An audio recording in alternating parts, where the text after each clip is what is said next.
Hello guys, ഇന്ന് നമ്മൾ ഒരു ഞണ്ട് ഫ്രൈ ഉണ്ടാക്കാൻ പോവുകയാണേ. പെരുന്നാളൊക്കെ കഴിഞ്ഞല്ലേ, വീട്ടിലെല്ലാവരും വന്നിട്ടുണ്ട്. അപ്പോൾ നമുക്ക് കുറച്ച് ഞണ്ട് കിട്ടിയിട്ടുണ്ടായിരുന്നു, നല്ല ഞണ്ടായിരുന്നു. അപ്പോൾ നമുക്ക് ഇന്ന് ഫ്രൈ ആക്കിയാലോ. ഇന്ന് ഞണ്ട് ഫ്രൈ ആണ് രാത്രിക്ക്. നല്ല വലിയ അത്യാവശ്യം നല്ല ഞണ്ട് തന്നെ കേട്ടോ കിട്ടിയത്. ഞണ്ട് കറി ഉണ്ടായാൽ 2 കറി വേണ്ടാന്നുണ്ട് എൻ്റെ ഉപ്പ ഇവിടുന്ന് വിളിച്ച് പറയുന്നുണ്ട്. അപ്പോൾ ഞണ്ട് കറി ഉണ്ടായാൽ 2 കറി വേണ്ട പോലും. ഇപ്പോൾ നമ്മൾ ഒന്ന് ട്രൈ ചെയ്ത് നോക്കാം കേട്ടോ. നല്ല ഞണ്ടാണ്.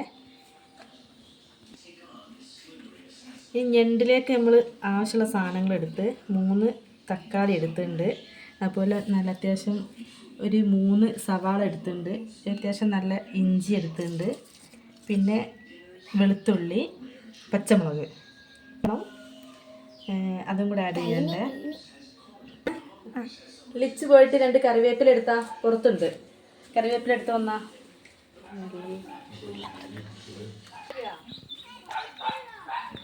അയ്യോ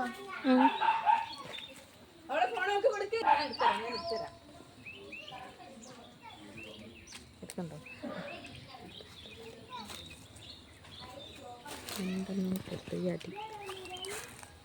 അടി തപ്പുറത്തുനിന്ന് മതി മതി മതി. അപ്പോൾ നമുക്ക് ആവശ്യമുള്ള സാധനങ്ങൾ കിട്ടിയിട്ടോ. കറിവേപ്പില കിട്ടി, മല്ലിച്ചപ്പും പൊതിനയും കുറച്ചെടുത്തിട്ടുണ്ട്, അതും കിട്ടിയിട്ടോ. അപ്പോൾ നമ്മളിതാ ഞണ്ടിനെ റെഡിയാക്കി എടുക്കുക കേട്ടോ. ഇങ്ങനെ ഇത് കാലൊക്കെ ഇങ്ങോട്ട് എടുത്ത് ഇതൊക്കെ 2 പീസാക്കണം, പൊട്ടിക്കണം. ഇതിൻ്റെ ഈ സാധനം നമുക്ക് വെട്ടിങ്ങതാണ്. ഇത് നമ്മൾ വെട്ടിക്കളയും. ഇപ്പോൾ ഇത് നോക്കട്ടെ, നമുക്ക് വെട്ടിക്കളയാനുള്ളതാണ്. ഇങ്ങനെ ഇങ്ങോട്ട് റെഡിയാക്കാം. ഇതൊന്നും നമ്മൾ എടുക്കുന്നില്ല കേട്ടോ. ഇതൊക്കെ ചെറിയ ചെറുത്താണ്, അപ്പോൾ അതെടുക്കുന്നില്ല. ഇതൊക്കെ ഒഴിവാക്കാം.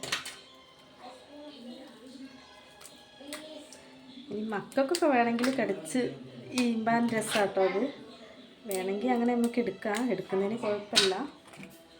ഇനി ഇതാ ഇങ്ങനെ നമുക്ക് റെഡിയാക്കുന്നത്. ഞാനിത് റെഡിയാക്കിയിട്ടുണ്ടായിരുന്നു, പക്ഷേ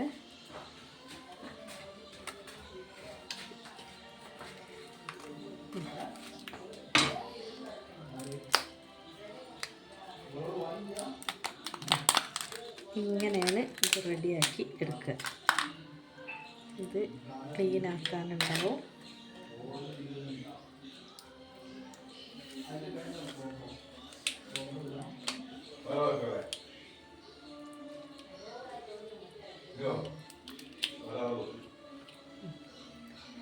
ഇങ്ങനെ കേട്ടോ ഇത് ക്ലീൻ ചെയ്തെടുക്കുന്നത്. ഇനി ഇവിടെ ഇത് കത്തിയെടുത്ത് പൊട്ടിച്ചെടുക്കണം.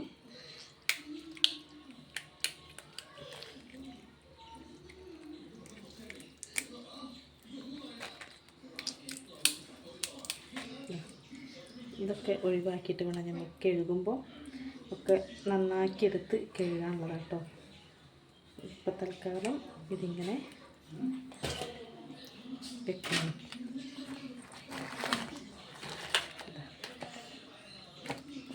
കേട്ടോ അടുത്ത നമുക്ക് ഞണ്ട് ഫ്രൈ ഉണ്ടാക്കാനുള്ള എണ്ണ ചൂടാക്കാൻ വെച്ച് അതിൽ ഉലുവ ഇട്ടുണ്ട് കേട്ടോ. കുറച്ച് ഉലുവ എന്നിട്ടണേ. ഇനി നമുക്ക് അതിലേക്ക് എണ്ണ ചൂടായതിന് ഇത്തിരി ഇഞ്ചി വെളുത്തുള്ളി പേസ്റ്റ് ആക്കിയത്.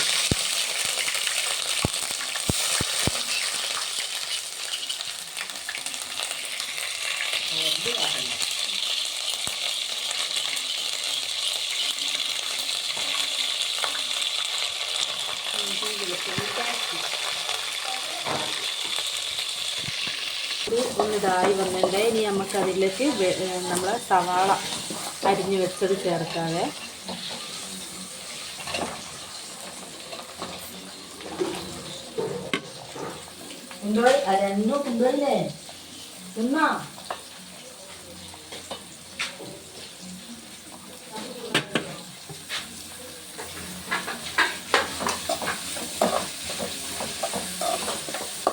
വെറൈറ്റി പലഹാരം കൂടി ഉണ്ടാക്കുന്നുണ്ട് കേട്ടോ. ചക്ക കൂഴച്ചക്ക പൊരിച്ചെടുക്കുകയാണ്. അപ്പുറത്തുനിന്ന് അതും ചെയ്യുന്നുണ്ട്. കൂഴച്ചക്ക മാവിൽ മുക്കിയിട്ട് പൊരിച്ചെടുക്കുക.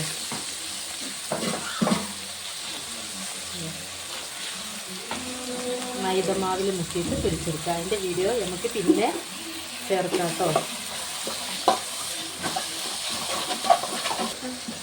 നമുക്കിതിൽ ഇത്തിരി ഉപ്പിട്ട് കൊടുക്കട്ടോ, എന്നാൽ സവാള വേഗം വാടി കിട്ടുക.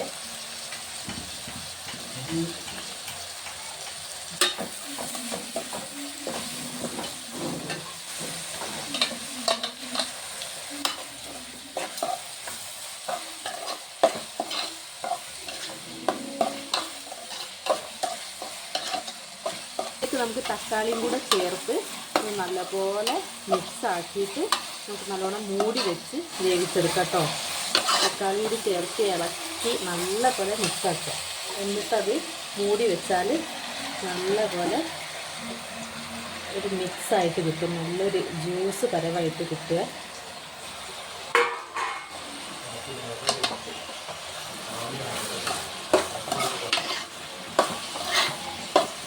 മുളകും പൊടി യൂസ് ചെയ്യുക. മുളകും പൊടി ഒരു സ്പൂണ്, എരിമുളകാണ് ഒരു 1.5 സ്പൂൺ ഇട്ടുണ്ട്. അത്യാവശ്യം നല്ല എരിവാണ്. എരി കുറവുള്ള മുളകും പൊടിയാണ് ഇത്. 1 സ്പൂണിൻ്റെ അടുത്ത് മുളകും പൊടി ഇട്ടിട്ടുണ്ട്. ഇതിൽ നമ്മൾ കുറച്ച് മഞ്ഞൾപ്പൊടിയും. മഞ്ഞൾപ്പൊടി ഇത്രക്കാലം കളർ ഉണ്ടാവില്ലേ, അതുകൊണ്ടാണ്.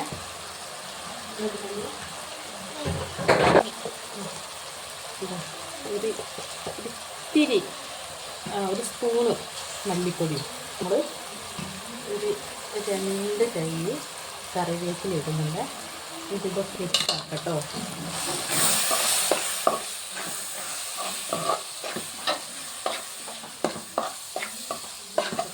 നല്ലപോലെ ഇളക്കി മിക്സ് ആക്കിയിട്ട്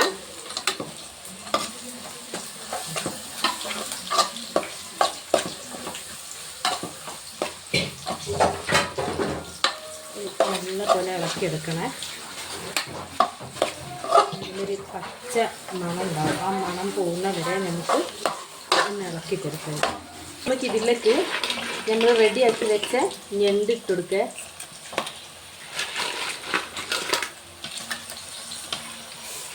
കൈക്കൊക്കെ പറ്റുന്നുണ്ട്.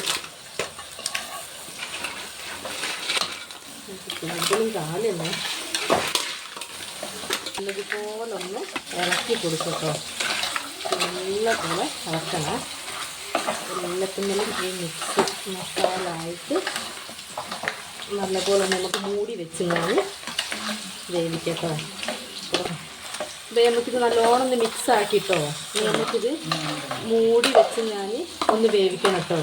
ഒരു 10-15 മിനിറ്റോളം നമുക്ക് നല്ലോണം ഒന്ന് മൂടി വെച്ചിട്ട് വേവിക്കാം. എന്നിട്ട് നമുക്കിതിൽ ബാക്കിയുള്ള ചേരുവകൾ ചേർക്കാം കേട്ടോ. ഓപ്പൺ ചെയ്യേ. നമുക്ക് നല്ലോണം ഒന്ന് ഇളക്കിയിട്ട് ഇതിലൊക്കെ ആവശ്യത്തിനുള്ള വെള്ളം ഒഴിച്ചെടുക്കാം. എന്നിട്ട് വേവിച്ചെടുക്കാം കേട്ടോ. ആവശ്യത്തിനുള്ള വെള്ളം ഞാൻ എടുത്ത് വെച്ചിട്ടുണ്ട്. മതി. നമുക്കിതൊന്ന് ഓപ്പൺ ആക്കി നോക്കട്ടോ. മൂടി ഒന്ന് എടുത്തിട്ട് മാറ്റി ഒന്ന് നോക്കാം. എന്തായി എന്നറിയണമല്ലോ. അയ്യോ ഐസ് നല്ല അടിപൊളി സ്മെല്ലൊക്കെ വരുന്നുണ്ട്. വെള്ളം കുറഞ്ഞില്ല, വെള്ളം വറ്റണം. നമുക്കൊന്ന് ഇളക്കി നോക്കി ഇങ്ങനെ ഈ അടിപൊളി സ്മെല്ലാണ്.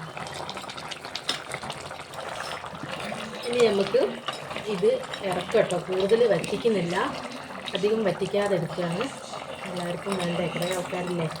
ഇനി നമ്മൾ ഇതിലേക്ക് ലാസ്റ്റായിട്ട് കറിവേപ്പില, 2 തണ്ട് കറിവേപ്പില ഇടാതെ, പിന്നെ ഇത്തിരി മല്ലിച്ചപ്പും പുതിനയും കൂടെ ഉണ്ട്.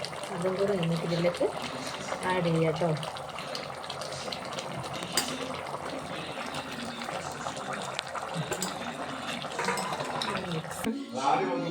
അടിപൊളിയായിട്ട് നമ്മളിപ്പോൾ ഇതൊരു പാത്രത്തിലേക്ക് മാറ്റിയിട്ടുണ്ട്. അടിപൊളിയായിട്ട് നല്ല അടിപൊളി ടേസ്റ്റ് ആട്ടോ. ഞണ്ട് ഇതുപോലെ ഫ്രൈ ആക്കിയ ആൾക്കാർ കമൻറ്റ് ചെയ്യുക. പിന്നെ എല്ലാവരും സബ്സ്ക്രൈബ് ചെയ്യുക.